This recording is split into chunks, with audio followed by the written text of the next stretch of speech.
I'm Chris Sangster, and you're watching an excerpt from Scenes and Songs, the show that dissects outstanding movie and music pairings. The song that is brilliantly and devastatingly used throughout the film Other People is Drops of Jupiter, Tell Me, by Train. The song was written by the band with the lyrics penned by lead singer Pat Monahan. It was recorded at Ocean Way, Nashville, and Southern Tracks Recording, Atlanta. It was released in 2001 on the band's sophomore record titled Drops of Jupiter. It peaked at number 5 on the Billboard Hot 100 charts and won 2 Grammy Awards, Best Rock Song and Best Instrumental Arrangement Accompanying Vocalists. It was produced by Brendan O'Brien and features the signature string sound of Paul Buckmaster. Paul Buckmaster's legendary career as a string arranger includes stints arranging for the likes of David Bowie, Elton John, the Rolling Stones, Carly Simon, Stevie Nicks, Taylor Swift, and many, many, many others. This guy is a legend. You've definitely heard his string arrangements. I guarantee it. The lushness and cinematic vibes that you get from Drops of Jupiter really come from this string sound, are really due to Buckmaster's string arrangement. It weaves in and out beautifully around Monahan's vocals and complements the otherwise straightforward rock arrangement so perfectly. This song is built from very simple building blocks.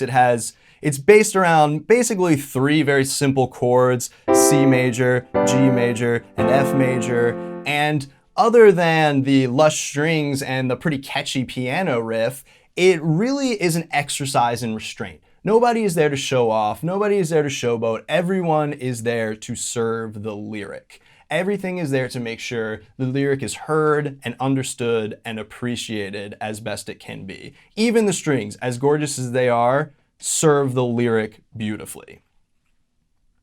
But the real story of this song is of its creation. Pat Monahan was on tour with Train in support of their debut album in 1998 while his mother was dying of cancer. This was before times of cell phones, so Monahan stopped at every payphone he could find along the tour to call in and check on his mom.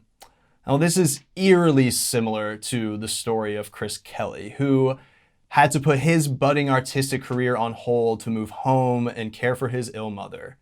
Now, Monahan still toured, obviously, but to me, it was obvious he made every sacrifice he possibly could make to be near his mother in the last days of her life. And unfortunately, she passed away in December of 1998.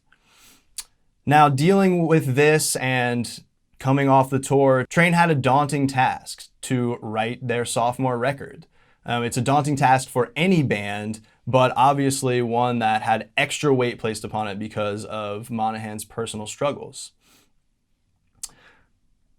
After they finished the tour, Train wrote many songs for their sophomore record and presented them to the record label. But as record labels are wont to do, they said they didn't hear a single and told him to go back and try again. Now, obviously, Monahan was disheartened from this news. He was still trying to cope with the death of his mother, and he just heard from his label that they didn't like any of his songs that much. So in order to deal with this and process all of this, he went back home to his hometown of Erie, Pennsylvania. And one night, while sleeping in his childhood bed, his mother came to him in a dream. She was floating through space and time, flying through the planets with bits of planet dust in her hair, to come to him to tell him to enjoy his life and to live it to the fullest. When he awoke from the dream, he had the lyric, and now she's back in the atmosphere stuck in his head. An hour later, the song was done. He played an early version of the song to studio executive Don Einer, who reassured a then skeptical Monahan that the song was in fact a hit, a Grammy song in his words. And boy was it ever. Now, some of the song's lyrics are deeply personal for Pat Monahan.